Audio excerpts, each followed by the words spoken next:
and up our camera person for the Zoom. Whoops. Okay. For the Zoom folks is Leslie Dempsey. And then on my timing team, I have assistant timer, Carrie Garde, and head timer, who's done this, the old timer, Paul Davis.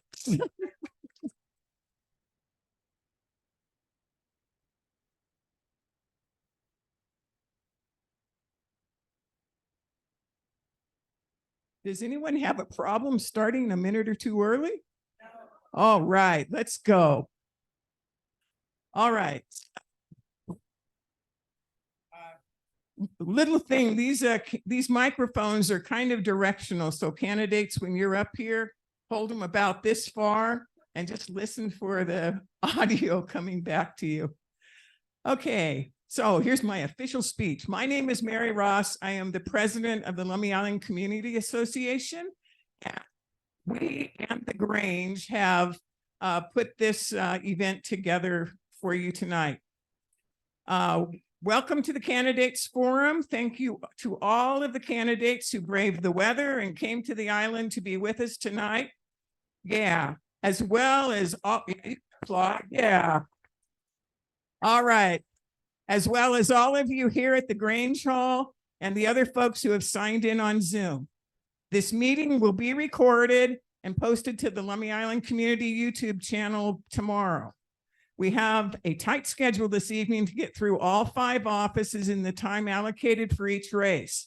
We will be asking only selected questions from a pool pre-submitted by Islanders last month. For each race, in the first segment, each candidate will have 2 minutes to answer the same question. We will ask only 2 questions for each office. After the question segment, each candidate will be given 1 minute to pose a challenge question to their opponent, and then the opponent has 1 minute to respond. That's kind of a lightning round. Okay. Following the challenge segment, each candidate will be given 2 minutes for a closing statement, and then we'll be moving on to the next race. To keep things on schedule, we ask the audience to actively listen and refrain from cheering or clapping until the end of the forum. It is our hope that everyone stays until 8:45 and takes the opportunity to talk to candidates during the meet and greet section that will follow this first structured section. Our timer tonight is Paul Davis, who at 97 years young is a veteran timer of countless Lummi Island forums. When you see the red paddle waving, when you see the red paddle waving and you're up here speaking, that's your 15-second cue. Okay, when the time runs out, the light and the buzzer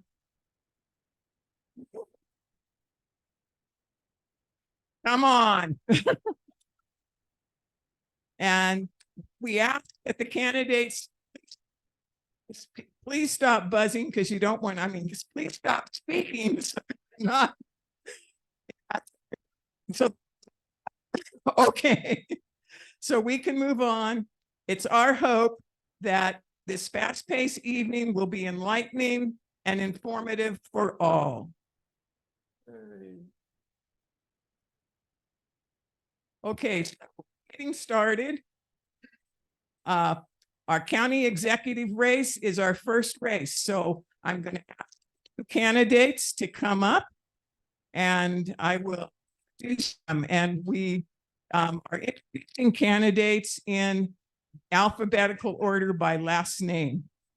So we're trying to be as random as possible. So Dan Purdy, and he's our candidate A, is an entrepreneur, management consultant, and a published author with over 25 years of experience working in Fortune 500s and mid-sized companies and startups. He has He has an undergraduate and master's degree in business administration and is the director of partnerships at a business advisory firm with $1 billion in client revenues under management.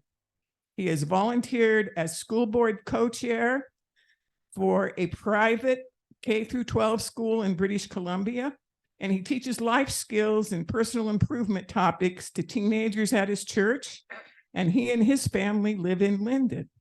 And Satpal, come on up and go over to your podium.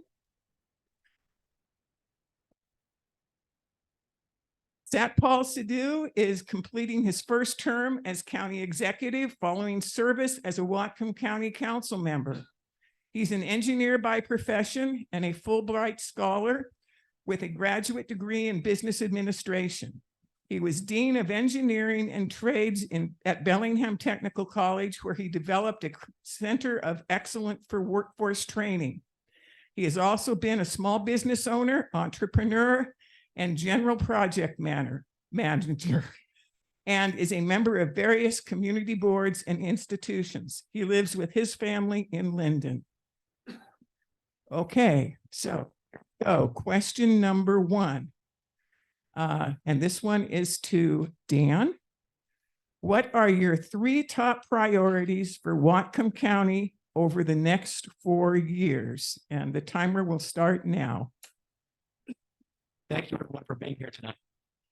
My 3 top priorities, Whatcom County Executive, are public safety, fiscal accountability of government, and reducing the cost of living. Presently, we have a homeless crisis. Over the past year, homelessness has increased 27% from 2022 to 2023. I know you probably haven't experienced a lot of that here, but on the mainland, it's rampant throughout Whatcom County. One of the things that we're really challenged by is a lack of leadership and a lack of focus on solving problems. You may have caught the Kiro 5 news magazine last night, in which one of our residents, who has been attempting to contact the Bellingham City Mayor, the Whatcom County Executive's Office, other law enforcement officials, had to call the news to have someone come to their Tollwood Apartments over by Walmart to just simply have media attention to solve these things. I don't believe that our government is listening. And throughout the entire county, whether it be on Lummi Island, Point Roberts, Eastern County, or beyond, we need a change of leadership. And that's why I'm here to represent you and those folks today. When it comes to reducing the cost of living, we have to accept the fact that we're presently 230,000 people, but more people will be coming into Whatcom County. We don't have enough affordable housing, and we certainly don't have the infrastructure now to sustain that incoming influx. Thank you. Thank you very much. Good evening. I did test for COVID. It was negative. I just have a little cold, and that's why, just as a precautionary, I was wearing this. Thanks for coming. I appreciate that. This is one of several times that I have been in this community for different occasions. The question is, what are your 3 priorities? I have 3 priorities. One is homeless and affordable housing. The second one is mental and behavioral health treatment. And third one is public safety. Now, all these 3 things, if you really look at, they have the root causes are pretty similar. They are intermingled and intertwined. One thing leads to the other. The situation is that we don't have inventory of housing. This is the 30 years of underbuilding is finally caught up with us. And this cannot be solved in 1-2 years. It will take a little time, and we have to change some policies on land use, like more smaller lots, 4,000 square feet lot, 1,200 square feet. If you go in lettered streets, every old city, you will see smaller homes, and they had 4 or 5 kids, and everybody was fine. But somehow Now we are building 2,000-3,000 square feet homes with 2 or 3 people living in there. I think we need to change that trend to fit more people into the same lands we have, like ADUs. The state has eliminated single family zoning, all that. So let's talk about the second one, mental and behavioral health treatment. Again, we are all lonely. This phone is even exasperated that. I think that we need to create more facilities and more professional services available, and we are working. Thank you. Okay, thank you, thank you. All right, question number 2. And this time, Satpal, you will lead, and Dan, you will be second. The question is, to avoid the worst effects of climate change, all levels of government must reduce carbon emissions by 50% by the year 2030. This means a 7% reduction every year. What would you do starting on day 1 to keep Whatcom County on track? And how does climate change inform your decision-making process? Satpal? Thank you. This is not something I'm going to start. I already started. If you remember, in 2019, I came here and I said, that is the topic I will take. And plant 1 million trees. If you remember, of course, COVID came. We do have a Whatcom Million Tree Project nonprofit organization. They have done 285,000 trees. Another thing I promised was that do a complete inventory of county's resources and county's carbon footprint. We did that in 2021, formed the new climate advisory committee, hired a climate manager, and we did the inventory of total vehicles and total buildings. And we have worked with BP and other emissions who are on the top emitters, and incorporated their plans. Like BP said, they were already net zero in 2050. And we incorporated in that and created a climate action plan in 2022.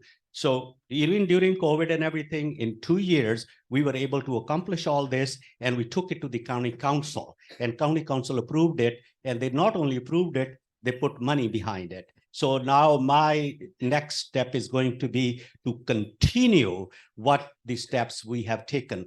Of course, when we say climate change, we do not control the climate, or we have very little control on change of climate, because one Whatcom County cannot change the climate or impact that. This is a global phenomenon or much bigger phenomenon. But what we need to do is work on the mitigation and what steps we can take as a community to minimize the impact, like sea level rising. We can't stop that, but we have to see.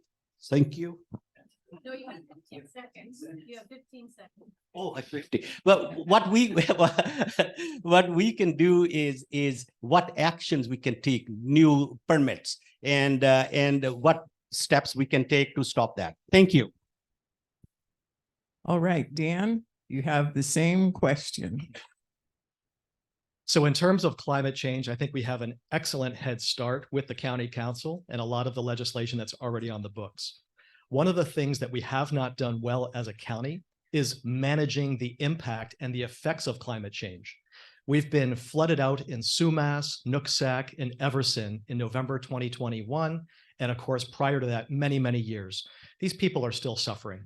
On Sunday, I literally drove the entire county again, looking for opportunities, seeing the sandbars building up in front of the bridges, looking at all kinds of off-water storage opportunities as Mount Baker melts in the certain times. But we are not doing a great job of managing what comes next. We had fires, wildfires around Lake Whatcom. So just to kind of take those in order, when I released my 100-day plan about a month ago now, one of those issues is creating an emergency response fund. We have to get very serious about disaster response.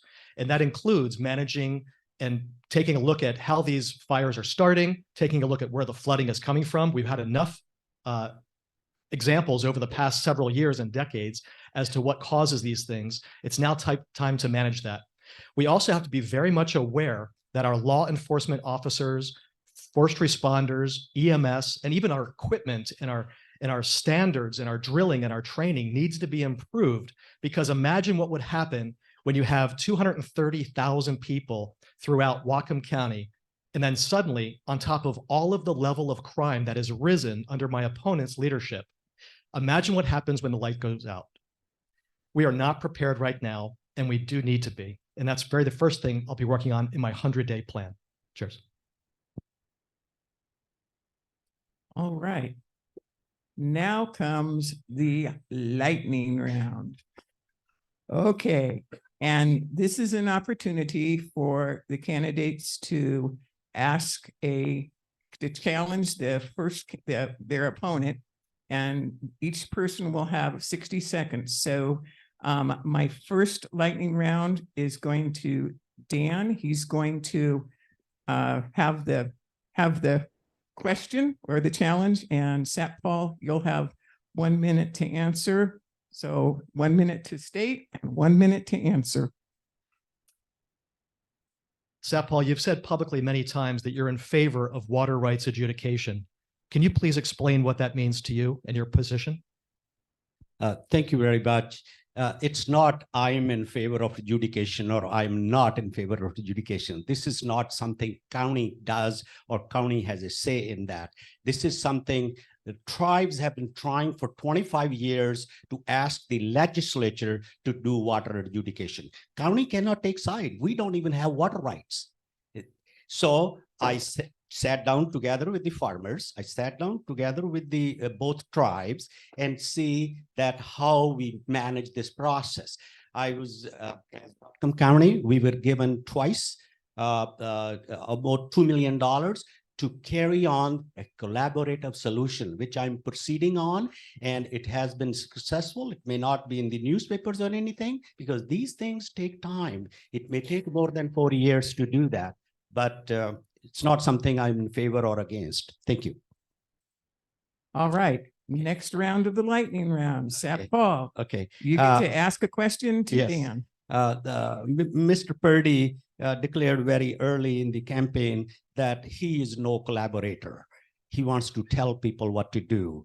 And now he has a 100-day plan in 6 different things like homelessness, mental health, behavioral health, all these things, public safety. He wants to solve in first 100 days. That gives him 10 days for each problem. And please, can you explain how you will solve all these problems in 100 days? That's 10 working days. Thank you.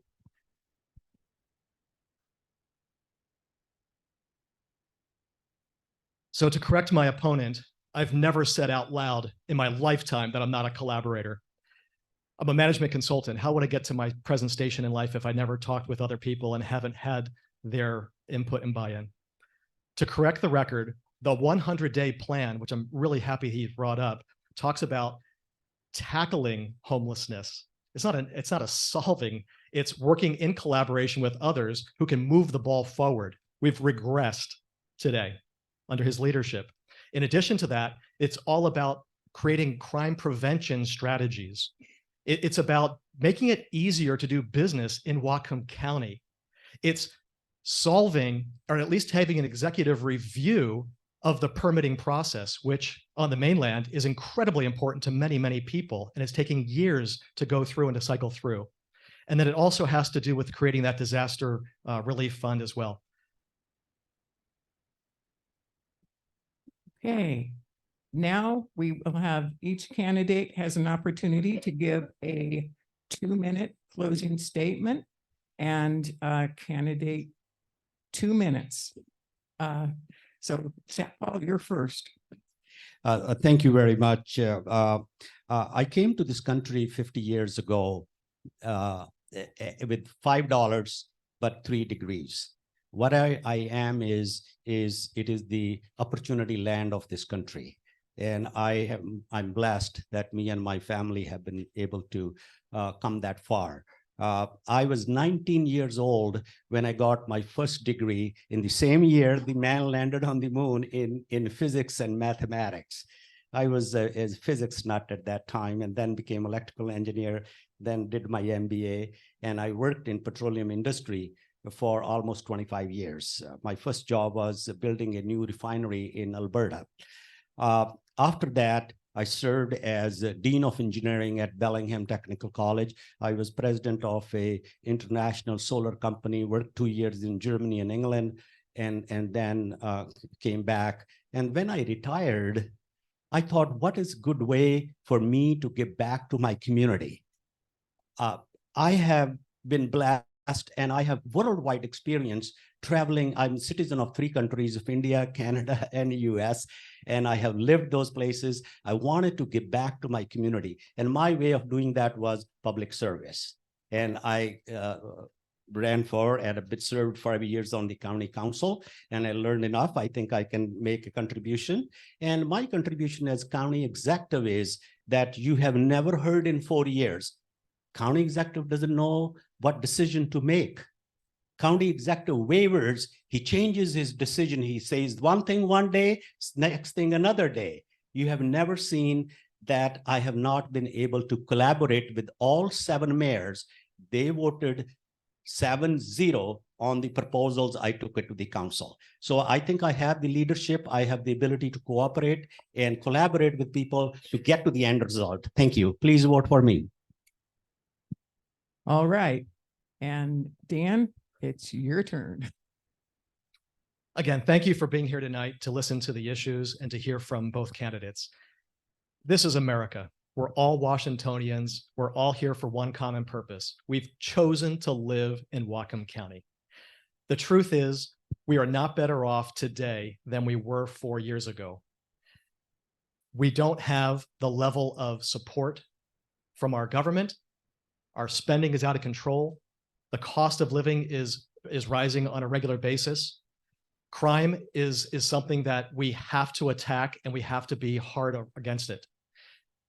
One of the things that I feel is the most important for this CEO position, which is outlined in the charter, is that we need leadership.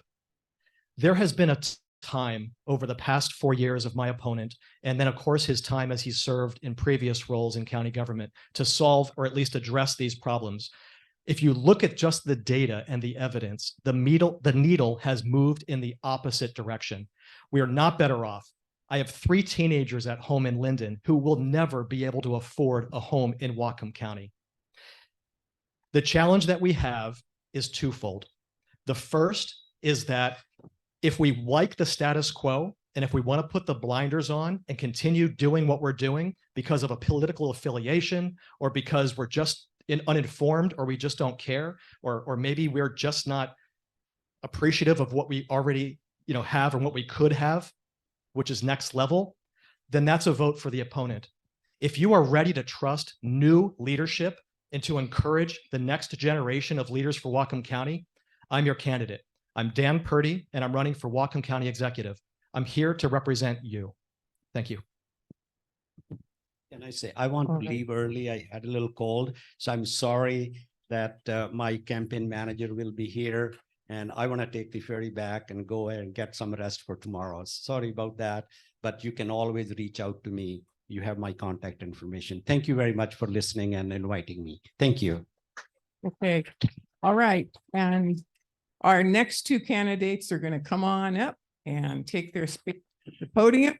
And I'm going to introduce Hannah Ordos. She's a customer service, is a customer support manager, supplement company, Vitamin Portfolio LLC, and is a member of the North Sound Behavioral Health Advisory Board. She grew up in Whatcom County, earned a bachelor's degree in human resource management from Western Washington University, and has professional mediation training from the Whatcom Dispute Resolution. Schoolgirls and volunteers at the Nooksack Valley School District. She and her life partner, a commercial fisherman, are raising their family in Sumas.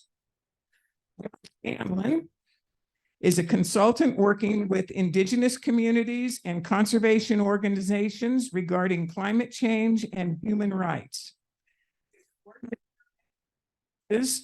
and an appointed member of the Bellingham Community Development Advisory Board. He has a master's degree in international affairs from the Georgia Institute of Technology. He has served at the U.S. State Department at humanitarian organizations, including Oxfam America and Care USA, and has a human rights advocate. He and his wife live in Bellingham. So, question number one, what are top 3 legislative priorities for the council for the next 4 years? And John, please begin. Thank you. Good evening, everyone. My top 3 priorities are all about affordability. We have an affordability crisis all across our county, and I see affordability in 3 ways. First is childcare. So last year, the county passed a childcare initiative.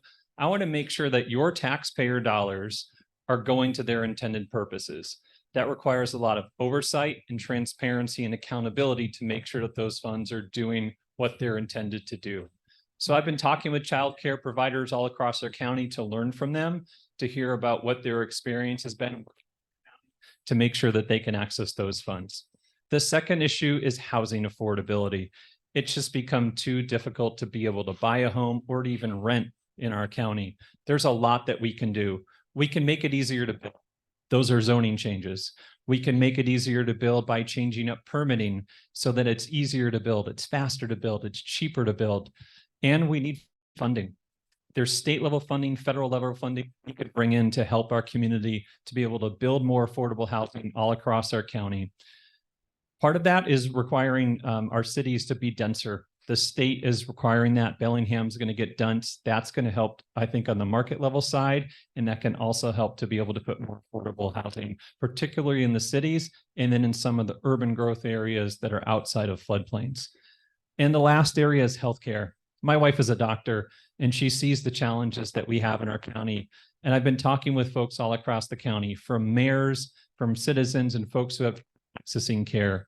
So many of our small cities have lost access to primary care, and there are a lot of things that our county can do, working as a health board and potentially looking at the idea of a public hospital district for our county so that we can use our local taxpayer dollars to decide where it is that we think we should invest in healthcare. Right. Anna, go ahead. First of all, mine's working really well. So first of all, I just want to say thank you. And this is such a wonderful turnout. I think a lot of us as candidates talk about similar things. We talk about public safety, we talk about affordability, and we talk about accountability. One of the things that I think is an overarching concern for me, I'm a parent. I have a 12-year-old, a 16-year-old, and a 22-year-old. One of the things that we don't talk about enough right now is our fentanyl crisis. So though I do absolutely believe public safety is an issue, I think that what fentanyl has done is it has created this dark cloud over everything that is making the things that we care about and that we want to see change in exponentially worse.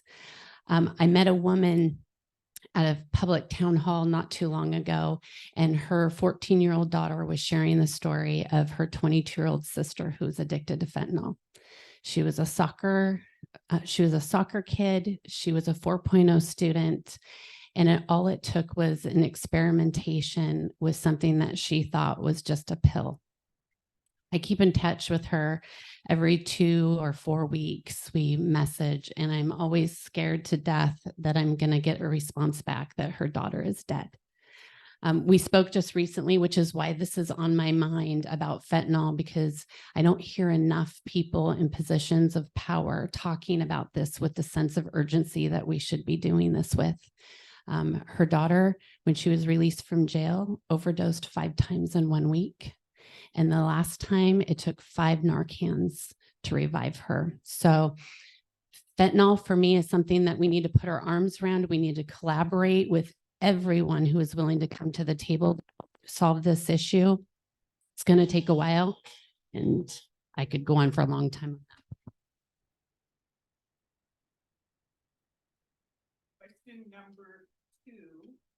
is this: how do you plan to build the county's resilience to adapt to flooding, drought, and water shortages as we experience increasingly frequent weather extremes? Hannah? So this is a really big question. In 2021, I moved back to Sumas, where I grew up, and it was right before the flooding. So I spent 6 weeks after just moving back to the property. I spent an evening at the base of my hill with my neighbors and my friends, pulling people out of the beds of, out of the buckets of tractors. That was a tragedy for this community. I still feel like the effects of it are still ongoing because we have people that are still out of our homes.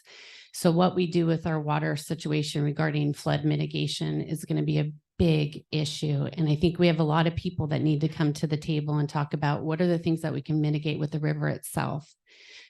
We used to do sediment removal.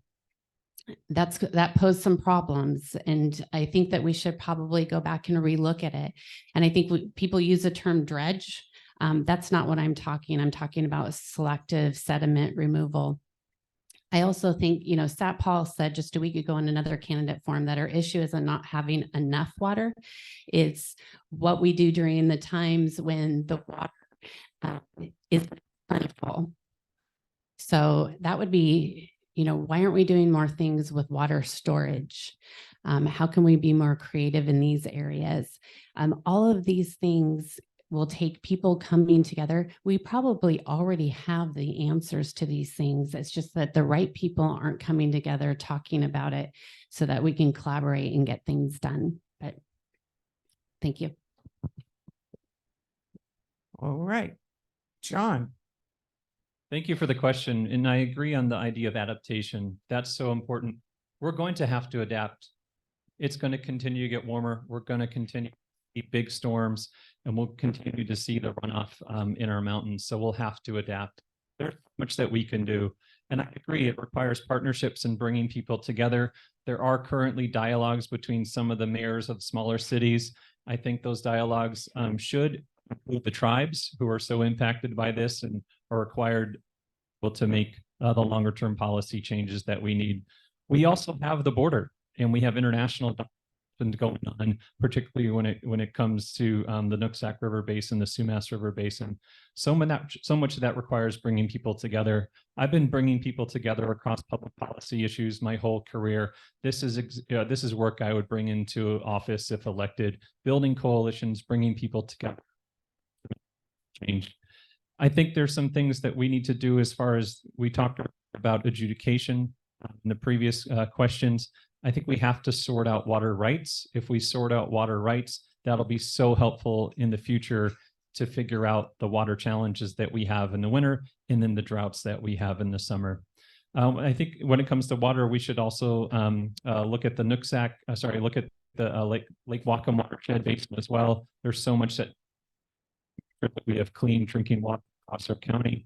There's so many parts of the county that had drought this summer, that had issues with drinking water. There's a lot to be done. Potentially, we could look at state funding to help with a lot of our challenges and look at federal funding for a lot of our challenges. There's been so much federal funding going into some of these issues that we could bring in. And the other place we can look into is our comprehensive plan update, which the county's going through right now. This is where we project forward over the next decade. How is it that we need to plan for that future? We're incorporating climate change in that planning, and I think that'll help. Going into our lightning round. John, you have the challenge, and Hannah, you have the answer. Thank you. My opponent often talks about partisanship and nonpartisanship. Hannah, I noticed on your website, you don't list your endorsement from the county's Republican Party. They have your endorsement prominent on their site. Why is it that you don't focus on that? And why did you choose to seek that party's endorsement? Thank you. I appreciate that question. First of all, I do my own website, so there's a lot of things that I could probably go through and update, but thank you. When I first started this, I was not recruited by either party. I did this specifically because I've been a community member in this county for almost 50 years, and I truly love this community. The rest of that question. I actually sought out both parties for endorsement. So I contacted the Democratic Party for 3 different occasions and didn't get a response back. And I reached out to the Republican Party because this is a nonpartisan race. And if we continue to put party politics over people, we are not going to bridge the divide that the urban areas and our rural communities feel. And so I would have liked both parties to have endorsed me, but unfortunately it didn't work out that way. I do appreciate the Republican Party's endorsement. One of the things they shared with me after the interview was that I was one of the most honest candidates that they had ever spoken with, because I didn't tell them what they wanted to hear. I just told them what my plans and my hopes were for the community that I've always called home. Thank you very much. Okay, and now we have, let's see. Hannah gets to ask her challenge question. Thank you, and John gets to answer.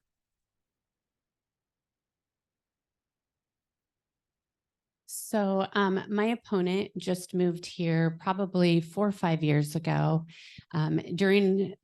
which happened just before the pandemic. So we spend a lot of time in isolation from different parts of the community. So my question to my opponent would be, having only been here for such a short period of time living in Bellingham, why is it that you feel that you would be the best representative for a position such as the Whatcom County at large, rather than the open seat that was the Bellingham City Council's at-large position? Thank you, and I appreciate the question. So one thing is, we don't get to choose where we're born. We don't get to choose where we grow up. Those are choices that our parents make.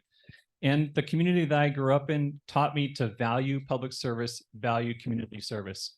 So when I moved after living in Seattle for 8 years, I immediately invested in community. I became the precinct committee officer for my precinct, knocking on doors for candidates.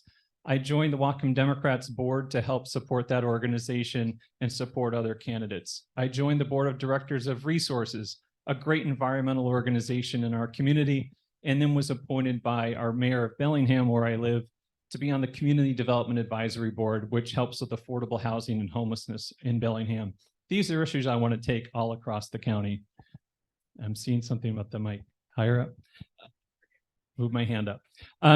And so I immediately invested in community, and this is what I'll continue to do. I've moved all around this world. I've lived in 3 other countries, and I'll take the lessons that I learned around the world to Whatcom County at large if elected in November. All right. Now we have closing statements, and Hannah, you're first, 2 minutes.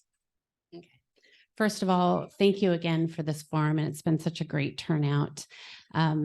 You shared a lot about it in the introduction, but what I wanted to just share with this group is that, so a week ago, I was up in South Fork, Acme. They're a really small, tight-knit community as well. And one of the things that I've grown to love about Whatcom County is this collection of small, tight-knit communities.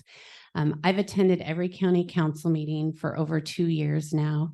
And I noticed over the past few months, we've had some really vocal community members here that have come and talked about the ferry and some of the concerns that they had.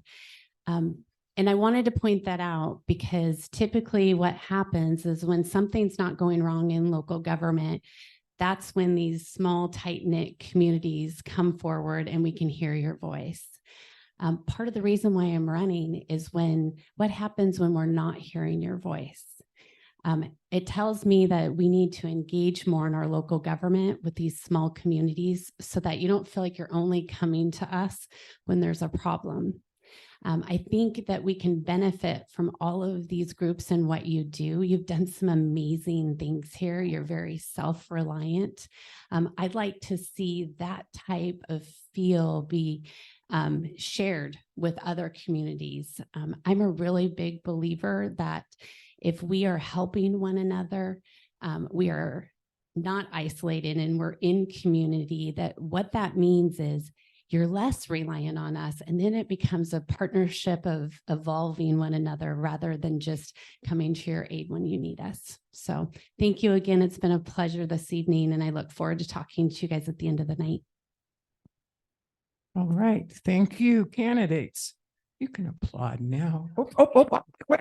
Oh, goodness. Ah. Okay. Yeah. All right. Okay, John. Thank you, everyone. Thanks for coming tonight. I really appreciate everyone being here on a wet, windy night. My name is Jon Scanlon. I'm running for Whatcom County Council at large. I'll be on your ballot, which you may receive this weekend, maybe next week, early next week, if there's mail delays. I would appreciate your vote. Vote early. Make sure you ask your friends to vote. Check out my website, electjonscanlon.com. If you have more questions for me, and I really appreciate the question from Hannah tonight, reach out to me. My contact info is on my website. I'll meet up for coffee. I'll give you a call back. I'm happy to talk about the issues on the ballot this year. I grew up in a family that was dedicated to community service and public service. My dad was in the Navy when I was young. We moved around a lot when I was a kid. When my parents moved back to their hometown, my dad became the business manager for the school district. My mom was a local elected official on our local library board. My grandmother was on every town commission and public board as she could possibly be on. These are the folks that raised me and taught me to value community and be involved in my community. That's why I'm running. We have so many challenges all across this county, and I think we can come together to solve some of those challenges together. My background, my history is in public policy. I have a 20-year career in public policy, working in federal and state government earlier in my career, working for a governor, working for a United States senator, representing our country abroad as a diplomat, negotiating economic policy across the Asia-Pacific region, and delivering humanitarian aid across West Africa when I worked in government. I then went to spend a dozen years running human rights campaigns with nonprofit organizations around the world, and currently I do work with Indigenous communities around the world. Take a look at my website. I've got a great list of endorsements from Planned Parenthood and Pro-Choice Washington, local organizations like Riveters Collective, the Whatcom Democrats, Washington Conservation Action, and so many of our unions. Thank you. Right, now you can clap, and we'll have our District 5 candidates come on up.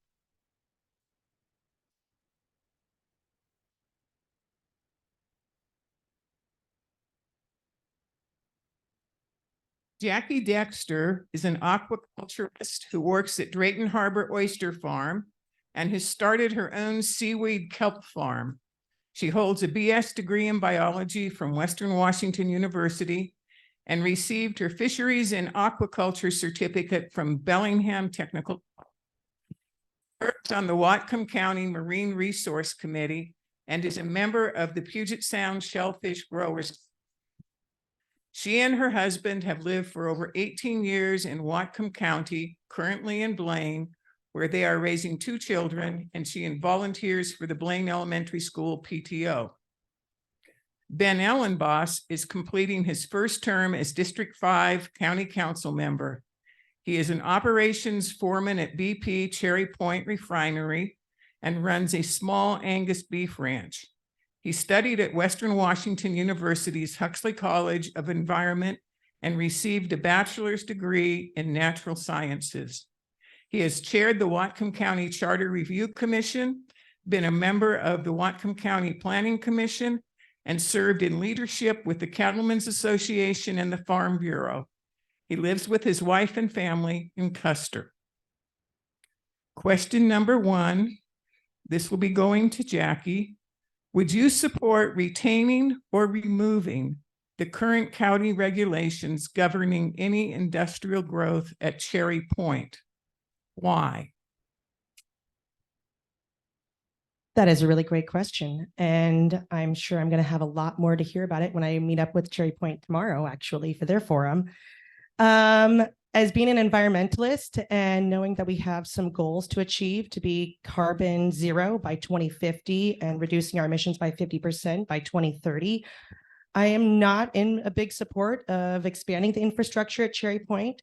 What I would like to do is continually support them in achieving their goals to going to carbon zero and reducing their carbon emissions, and collaborating with them and finding more solutions of how we can reach out to the community and reduce emissions even further.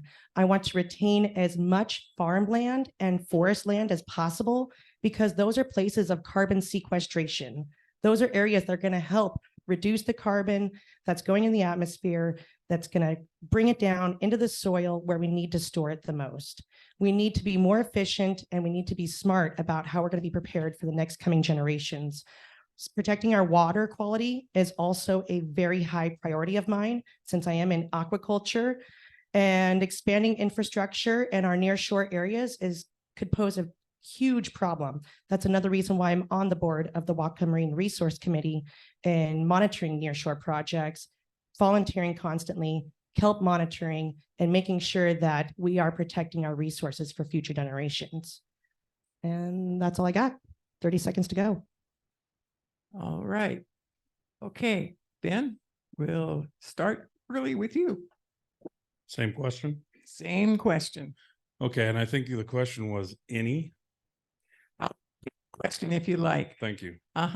It is. Gotta find it. Would you support retaining or removing the current county regulations governing any industrial growth at Cherry Point? Why? Okay, so I was on the council during the last comp plan. Well, we sort of went outside of the comp plan update and did some comprehensive plan updates. And I've been all over the world in industrial settings. I've been to Saudi Arabia, Germany, Texas, Idaho, Wyoming, you name it, in industrial sites. Nowhere in the world do we produce energy cleaner and better than we do right here in Whatcom County. And I think because of the closeness that I have to the facilities here, I have an understanding of what it takes to do the clean energy transition. And at this moment, that looks a lot like blending both fossil fuels and renewables together. And in order to do that, it's incredibly expensive. So these businesses need to be able to thrive and function and grow. I don't believe that the not in my backyard mentality is going to get us where we need to get with our climate goals. And so I would prefer that we do it here in the place where we do it the best in the world and lead by example. So I would look at in our next 2025 comprehensive plan update, I would look at making sure that we're encompassing the goals of making sure that the industries and employers that are here can stay here to be the leader. Thank you. All right.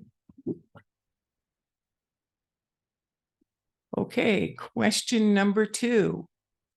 And this will go to Jackie first. No, Ben. No.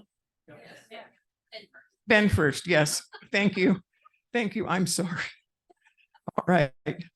Lummi Island Ferry provides essential transportation for the many county businesses that service and/or employ islanders, as well as for islanders themselves. How will you approach funding and implementing the new ferry that is in the works? And how much of a priority should that new ferry be for the county? Well, everyone in this room makes sure it's my priority. I can tell you that. That's been my experience over the last 4 years.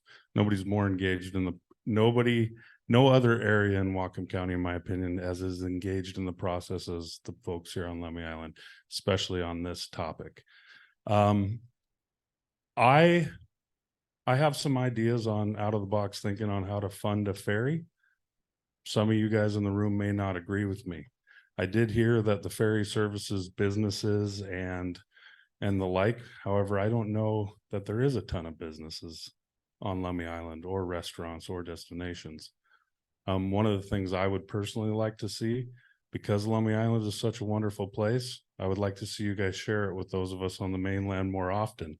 And that might look like providing land use policy out here for things that people from the mainland would like to do, which would mean they would ride your ferry and then they would pay for your ferry.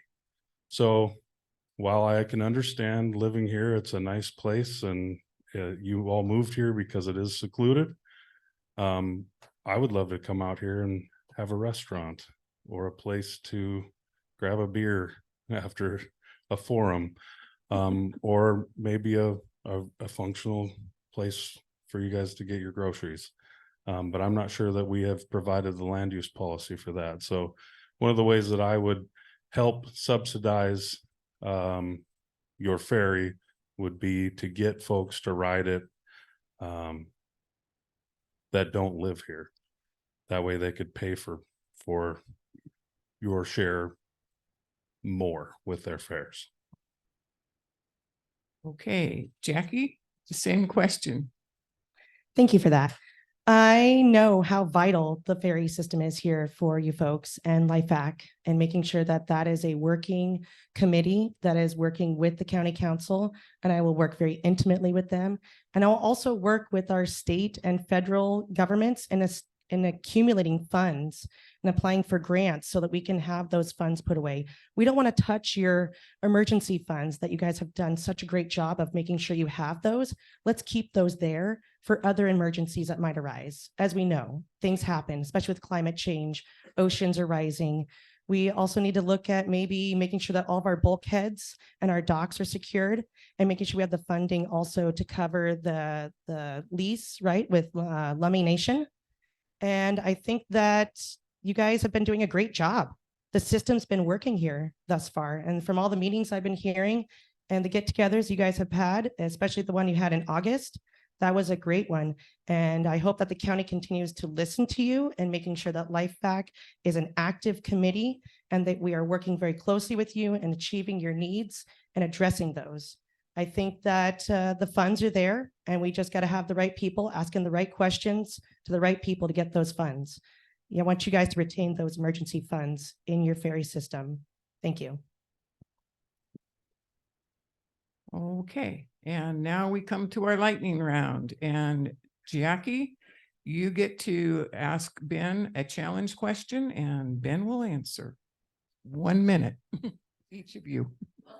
Ben, I would like to know how you propose to protect our drinking water, especially around Lake Whatcom for the residents of Bellingham City, so that those waters rights are retained and they're not impeding on the outlying aquifers when you vote no about retaining like the Skookum forest and the old growth forests that are around Lake Whatcom.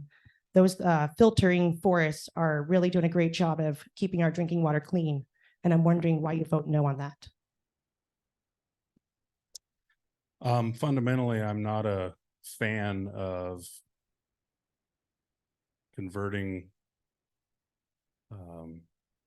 private land into public land. So typically I vote no on most of those budget items. And I say that from my perspective in farming. In order to have a viable ag economy, you actually have to have an ag economy.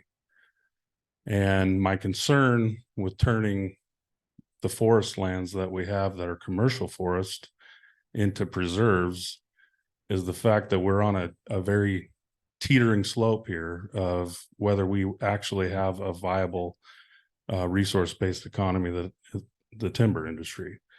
And I have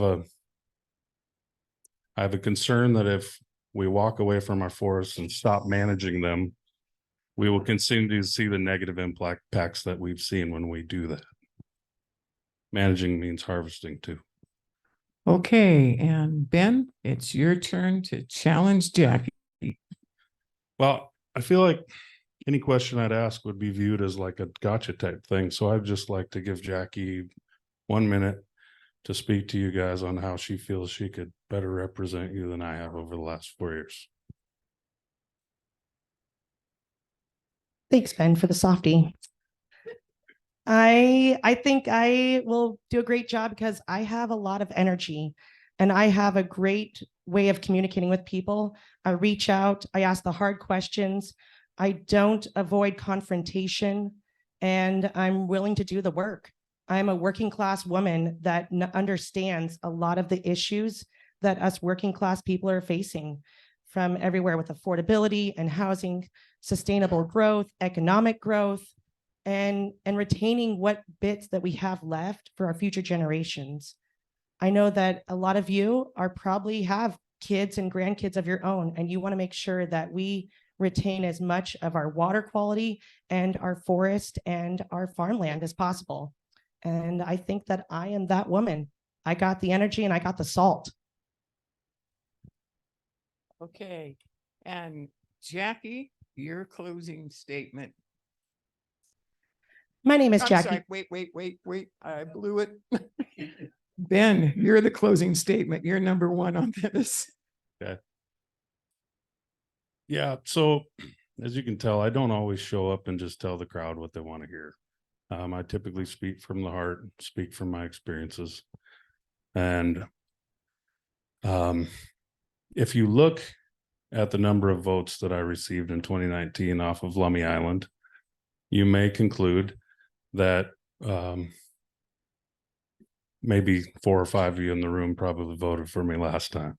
Yet, over the last 4 years, every time you've called, I've showed up, or I've listened, and I've tried to look out for your best interests, or at least represent you the way that your community feels you need to be represented. Oftentimes I see folks on our council or in an elected position, and insignificant voting blocks get treated as such. And I will never do that. I never have done that. You could say the amount of votes I get off of Lummi Island are an insignificant voting block to me, because I won big time in 2019 and they weren't coming off of Lummi Island. Yet, same holds true for Point Roberts, Birch Bay. I'm one of their only representatives. They should be a city. And so I am never going to treat you like an insignificant voting block. I want to hear from you. I want to know that if your community has a consensus on something, most likely if we can afford it, I'm going to honor it. I have enjoyed my last 4 years, and I look forward to representing you for 4 more. Thank you. Okay, and Jackie, your closing statement, 2 minutes. My name is Jackie Dexter, and I'm running for Whatcom County Council, District 5. I'm a mother, a wife, a farmer, both of land and sea. I can bring that balance of farming in the ocean to the farmers on land. I raise my own goats, chickens, ducks, sometimes turkeys. I try to raise my family in the most sustainable way possible. I teach my kids how to hunt and fish and forage, how to identify medicinal plants, and how to identify poisonous things. I'm creating stewards of the environment, and I hope to pass that on to other people. I am a working class woman. I work on an oyster farm. I go to work at midnight tonight, but I don't mind. I love it because it makes me feel strong, and I know I'm putting all my salt into this community, because not only am I raising a delicious item, but it's also a sustainable thing that's helping clarify our waters. I also hope to achieve those goals when I have my seaweed business up and running. That's a permitting process, and that's one reason why I'm going into this, is I understand the difficulties that small business owners and entrepreneurs face, and understand the permitting process. I also have a unique perspective because by the time I was 18, I had witnessed poverty, abuse, trauma, addiction, and teen homelessness. I understand a lot of the societal issues that our people need the most help in, and I can bring a fresh perspective to that. I think the tides are changing, and I'm the tidal force that's here to bring that change. Thank you. All right. Thank you very much. And we have our county sheriff's candidates coming up now. And Going to introduce Doug Chadwick, is a 29-year veteran of the Whatcom Sheriff's Department, where he has held every rank within the organization, including specialty positions. Since 2019, he has been second in command to retiring Sheriff Elfo. He is experienced in leadership, budgeting, and union negotiations, and helped shepherd advances in emergency management following the flooding events of 2020 and 2021. He is a Whatcom County native who was graduated from Mount Baker High School and Western Washington University with a BS in biology. He lives with his family in Bellingham. Tanksley has been the Blaine Police Chief since 2019. He's following positions as Western Washington University's Assistant Police Chief and Chief of Police at Portland State University. He served in the St. Louis Metropolitan Police Department for 21 years, retiring as a commander. He holds a bachelor's and a master's of management and 4 associate's degrees. He is retired from the U.S. military and serves on the Mount Baker Foundation, the Whatcom Dispute Resolution Center, and the Whatcom Incarceration Prevention and Reduction Task Force. He lives with his family in Custer. Is that right? Yes. Okay. All right. Question number 1, and this is going to go to Doug first. The question is, domestic abuse and domestic extremism are both threats to the safety of county residents. How would you address these issues? Thank you for the question. Obviously, domestic violence is something that we deal with on a daily basis. My first call as a deputy sheriff in 1994 was a domestic violence call.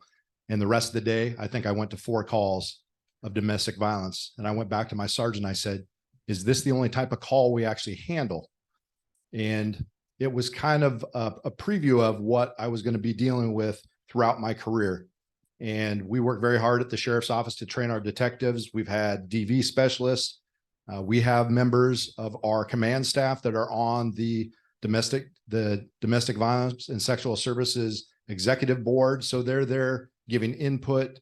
We regularly participate in domestic violence meetings where we debrief cases to see what's been done and what we can do better. So we're always looking to what can we do to improve in those areas and provide a better service. And part of that includes making sure that our detectives are trained in trauma-informed interview tactics. So they take a little bit different tactic to somebody that's been through an experience with domestic violence and really get down to understanding not just the root cause, but how that impacts them and their life, and trying to provide them the resources and get them to the right resources. We have a whole host of resources here in Whatcom County to help people that have been a victim of domestic violence or sexual assault. And we make sure that we put them in contact and try to get them the help that they need. So going forward, I see continuing to train more deputies in the latest interview tactics so that we can get information that helps us try and break the cycle of violence, not just with the victims, but also some of the restorative justice programs for the actual offenders. That reminds me of youth basketball. Yeah. Okay. And Tank, your response. 2 Sure. minutes. And can you repeat the Yes, part? I will repeat the question. Don't start the timer yet. Domestic abuse, domestic extremism are both to the safety of county residents. How would you address these issues? Sure. Well, thank you. First, I'd like to say thank you for hosting me tonight. I certainly appreciate it. So I'm a member of the Whatcom Bellingham Domestic Violence Commission. I'm an executive board member. So I know intimately that domestic violence affects all of our families. It affects kids horribly. In fact, as a child, I seen my mother as a single mother in St. Louis go through it. So one of the things that we have to do in terms of law enforcement is make sure that our officers and our deputies are well trained, but also that they're trained with compassion, that they're able to talk with people to know where the resources are and how we can direct people. But we also have to know oftentimes that this type of violence is unreported and sometimes not reported. So we really have to take a look at different calls that we go to see if there's some signs of domestic violence in that home or work. I also want to talk about that DV also leads into the workplace. So one of the things that I'm doing in Blaine is talking to our members at the staff that work for the city of Blaine to talk about this type of violence and to teach them how to report it. You also asked about extremism. This is critically important. What we've seen a little bit over the last few years is that we've had some police officers actually identified to be involved in some of these things. So as the sheriff of Whatcom County, I plan to take a look at that if it occurs. Okay, thank you. Question number 2. And this one will go to Tank first. Would you be willing to establish a citizens oversight committee for the sheriff's office? What might that look like? Absolutely. So when I was the chief of police at Portland State University, we had an oversight committee at the university, and it comprised of about 18 different people. And we met with them once a month, and they looked over our stats, they looked over our arrests, then also they looked at if we had any use of force incidents. They were able to read those reports. One of the things that I would do is make sure that different communities within Whatcom County have a chance to participate in that. But we also have to make sure that each meeting, what we talk about is driven by the community. We also have to make sure that it's available, it's accessible, and make sure it's transparent. I do know that the Sheriff's Department did have some type of advisory board some years ago, but it went defunct. We have to remain consistent on with this board. So as your sheriff, it's my commitment to make it consistent and to make it available. Thank you. Okay. Doug, same question. As far as citizen oversight, I absolutely support that. The sheriff's office has taken steps over most of my time as a command staff member to improve public transparency and accountability. That's body-worn cameras.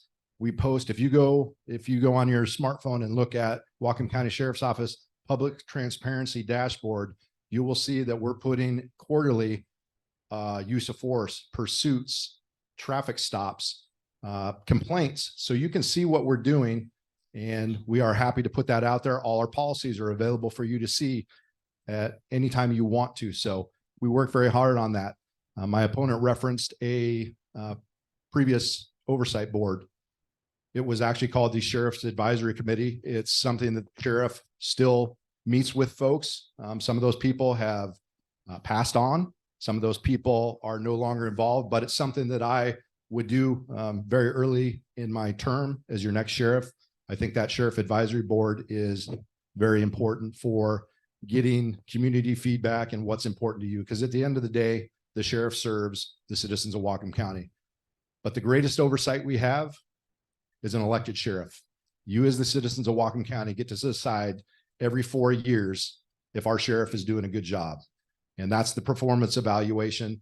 I'm willing to put my record, I'm willing to put my work in front of the voters. And I think if you look at what I've done over the last 29 years, you'll see that I am able to step into that job on day one and continue to improve public safety in Whatcom County.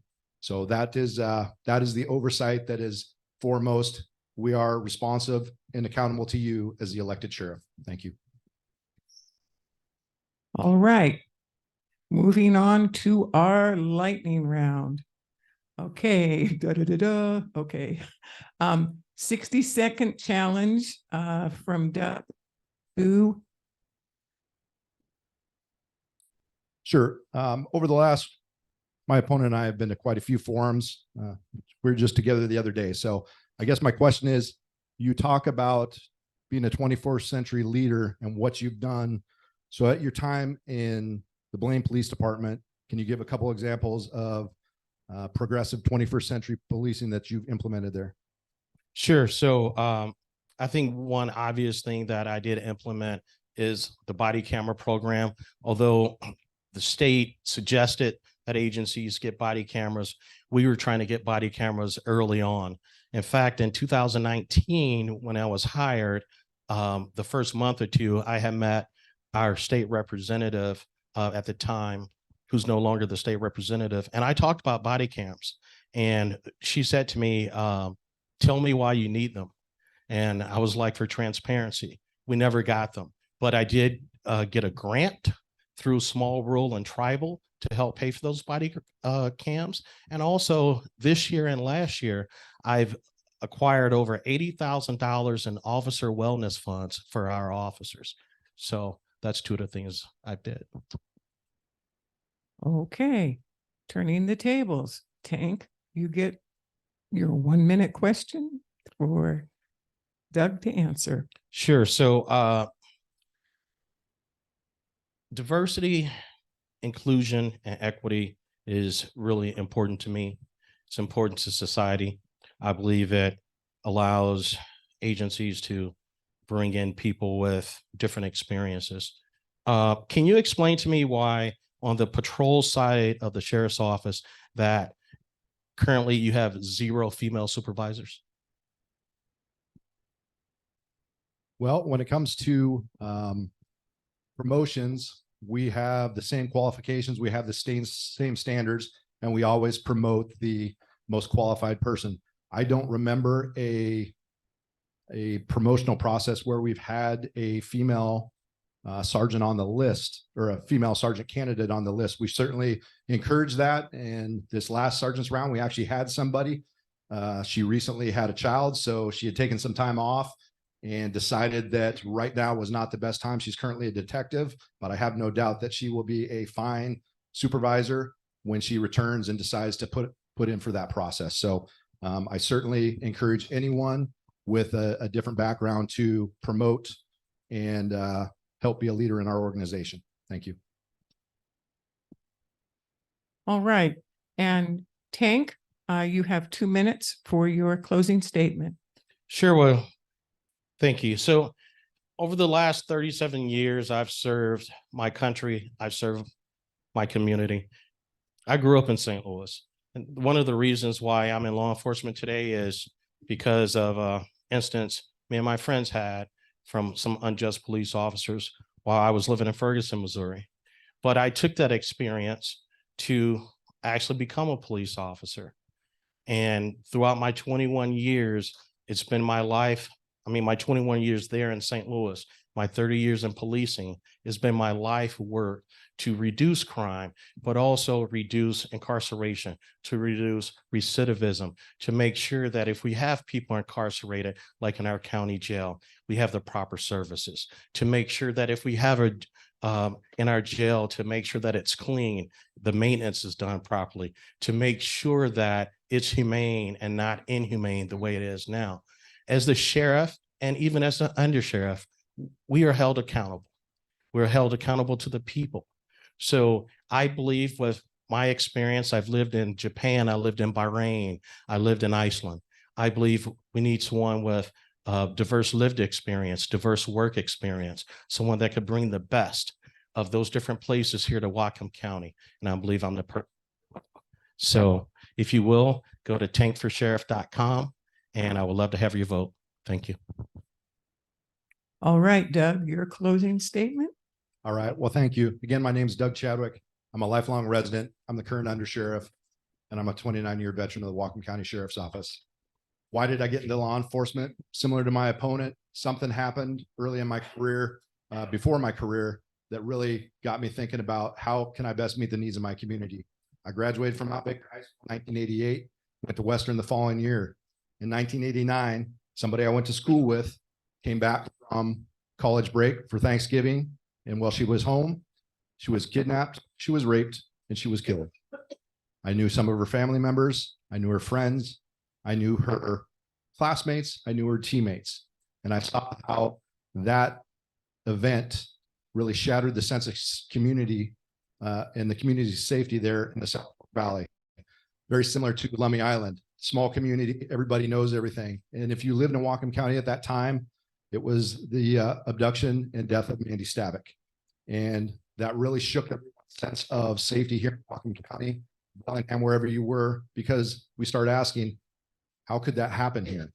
How could something like that happen? So I was at Western pursuing a biology degree to support going to med school. And I started thinking, how can I best meet the needs of my community? And I decided I could do that as a peace officer. And that's what I did. So at the end of the day, the job is about serving the citizens of Whatcom County. I think I am the only candidate for sheriff that has the knowledge and the leadership, step into the role of day one and have a seamless transition from what we've had. We've had consistency, we've had stability for the last 20 years under Sheriff Elfo. And while he is a law and order person for the last 15 years, I've been the progressive 21st century leader that has elevated the sheriff's office to the next level. So I hope to do that. I humbly ask for your vote, and I would be honored to serve as your next sheriff. Thank you. All right, thank you very much.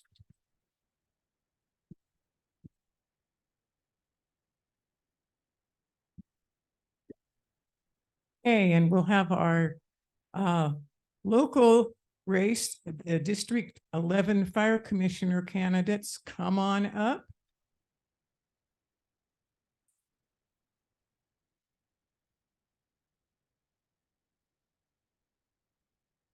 So Bob Auld has a degree in finance and banking. He was in bank management, real estate, and 35 years of financial advising. He's been coming to Lummi Island since 1970 and has made the island his permanent home for the past 23 years. He has organized and volunteered for many island events as an active member of the Grange and other organizations. Joan Moy earned a BA degree in social work from Boise State College. She has been a Ferndale School District paraeducator, owner and operator of Lummi Island Daycare, also a board member and volunteer for island and off-island nonprofits. She has lived on Lummi Island for 51 years. So, question number 1. And this is going to go to candidate A. So, Joan, how long and in what roles have you been involved in volunteer work with the Lummi Island Fire Department? What skills and perspectives would you bring to the Fire Commission? I was a member of the Lummi Island Fire Department for 27 years. I was a volunteer firefighter and EMT. I retired in 2009. Currently, since 2019, I've been a member of the Disaster Preparedness Committee with the department. I currently co-chair that committee with John Granger. I am also a liaison with the department for the Firewise and Map Your Neighborhood committees on the Disaster Preparedness Committee. I feel I bring my understanding of the department to the position as fire commissioner. I have attended many of the meetings of the fire commissioner board. I've looked into the RCW supporting the fire commissioner position. I've also made inquiries with Lisa Leash, the district secretary. She's been kind to explain many things to me, and also done my own research with the RCWs. I feel I am prepared and ready to assume the position. Thank you. Same question to you, Bob. Well, I want to thank all of you for coming out on a rainy night. So my career with the fire department started in 2009 as a volunteer. I was working at Merrill Lynch, and a friend of mine was a board member, a commissioner, and he said, "Why don't you join the fire department?" So I started attending the meetings, and one thing led to another, and it was something that I never dreamed that I would ever be involved in, although I really loved it. The fire department asked me to go to school and become an EMT, and that was quite a learning experience. I began answering pages in the middle of the night, which I don't know how you feel about getting up at 2 o'clock in the morning and getting dressed and driving to the fire station, but we did that. I truly learned a lot in the fire department, and I enjoyed the camaraderie and just the sense of doing something positive for my community. And I think I received more positive reinforcement from doing that than the patients felt when we walked into their house. So I became a firefighter EMT. The fire department, or I was asked to become the firefighters representative to the board of commissioners, which I did for over 4 years. I attended every single commissioner meeting. I think I have a pretty good understanding of what the commissioners do and what the responsibility of being a commissioner is. Okay. All right. We're going to question number 2. Bob, you will answer this one first, and then Joan will answer it second. The question is, what role, if any, does our fire district play in potential major disaster relief and/or services for the island? And how should the island balance emergency fire services with a finite water supply? Well, the fire department is the first line of defense. And when there's an emergency, you dial 911, the fire department is notified. I think that the way that the fire department responds to emergencies is through the training that we receive as firefighters and EMTs. There's a lot more to that training than just Band-Aids and splints. As far as water supply, our fire department uses what's called the CAF system, which is like shaving foam for firefighting. It uses a whole lot less water than what, say, the city of Bellingham uses, where they just put water on a fire. We put foam on a fire. So we're saving our resources by using the CAF system, and it's very effective. Okay, Joan, same question. Did you read? Sure. What role, if any, does our fire district play in potential major disaster relief and/or services for the island? And how should the island balance emergency fire services with finite water supplies? Working with the Disaster Preparedness Committee for the fire department, I'll get you up to speed a little bit of what we are most recently doing. We're working with a volunteer group composed of some folks from Scenic Estates. Our concern for them, of course, is evacuation in case of a fire in particular, or any other emergency. So we're working with them on advancing an evacuation plan, and that will in turn be a plan that will be for the entire island. Fortunately, Whatcom Division of Emergency Management has just procured evacuation software, and we will hopefully be working with them also on evacuation planning for the island. We also have evacuation toolkit free software through an international organization, and we can use that to plan for evacuations. The Disaster Preparedness Committee through Map Your Neighborhood, Firewide Communications is working to better prepare the island. And if you want any more information about that, please connect with me. I'd be glad to share the work that we're doing, and we certainly would love to have your support.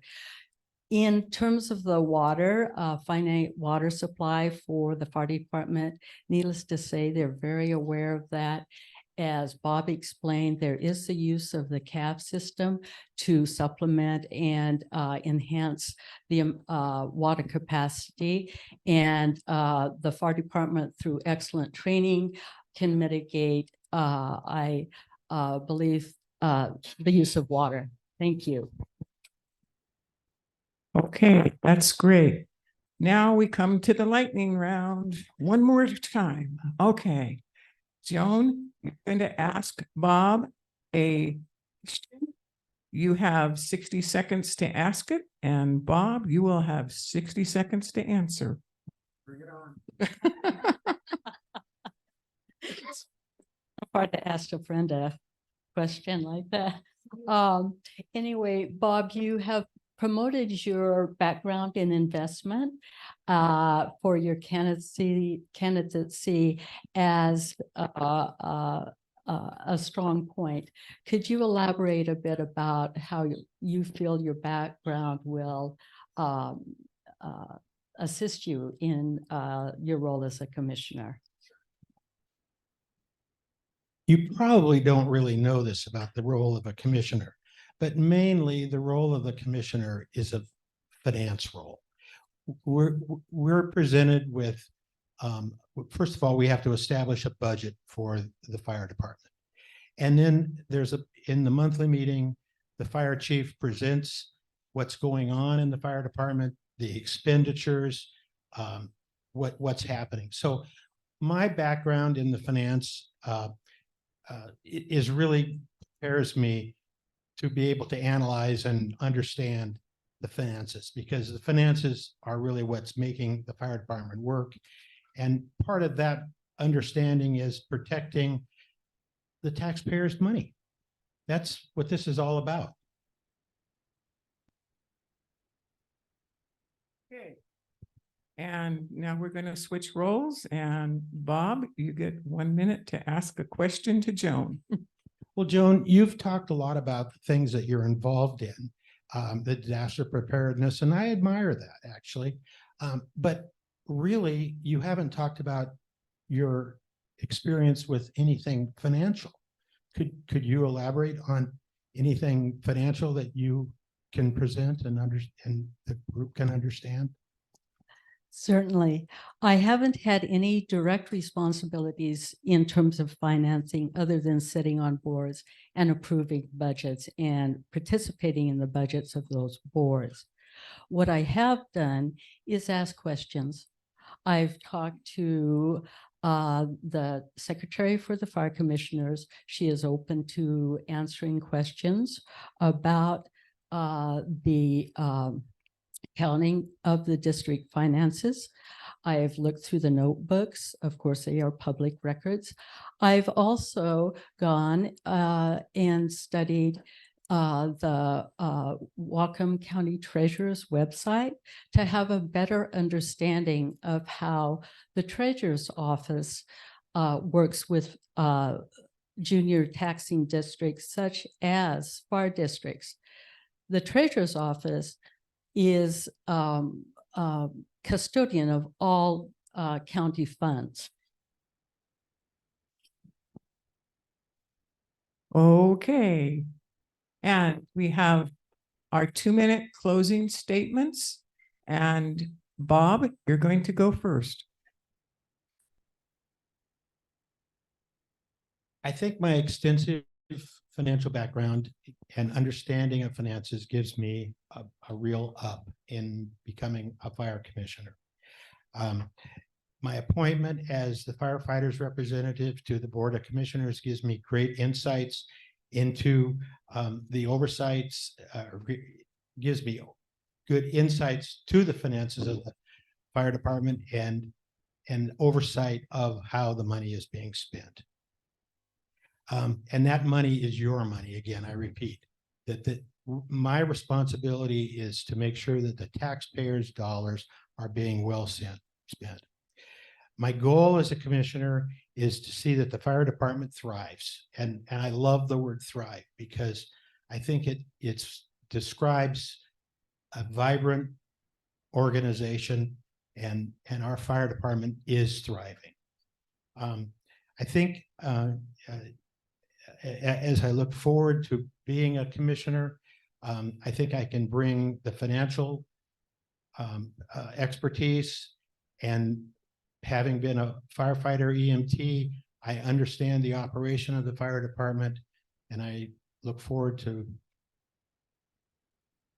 being on the commission and looking out for your dough. All right, and Joan, your closing statement. Okay. As Mary said, I've lived on the island for a long time. I've participated in many community nonprofits. And as I said, the first organization I joined was the department. Over that time, there were changes that have occurred in the department in terms of training of personnel and the administration of the department. I have attended the Board of Commissioners meetings. I've made inquiries into how the budget functions. As a commissioner, I will really look forward to receiving more training that is offered locally and at statewide conferences. There are also other resources that would be available to me as an elected official. Lummi Island Fire Department continues the mission of the department to serve and protect the community. The commitment to excellence is exemplified by the firefighters and the fire commissioners. I believe I'm qualified to take the responsibility and role of commissioner. I am committed to promoting the excellence of the department and that it demonstrates, and I am committed to work on its behalf. I look forward to your questions, and I appreciate your consideration in support of myself for commissioner. Thanks. All right. Yeah. Thank you. Thank you. Thank you. All right. This is a absolute first. We have actually finished a little bit ahead of our schedule, which is absolutely wonderful. So thank you to all of the candidates that have really respected the timing. It's really been, I haven't had to pull the hook on anybody, and I love that fact. I want to thank the committee of people that I worked with to plan this event. It was myself, Myra Ramos, Maureen Sullivan, and Meredith Munch. Notice anything similar about our names? The 4 M's. Anyway, thank you to them. Thank you to Leslie and Paul and the Grange for providing the space for this.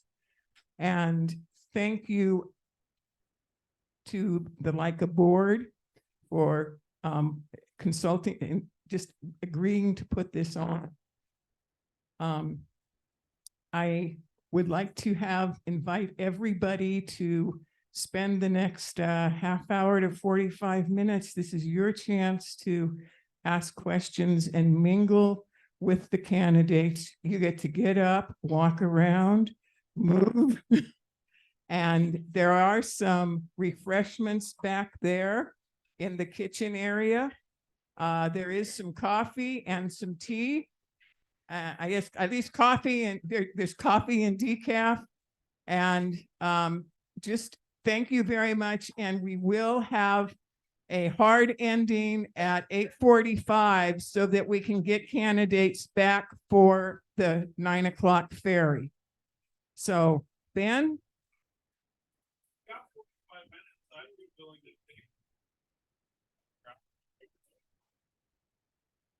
Anybody want to that?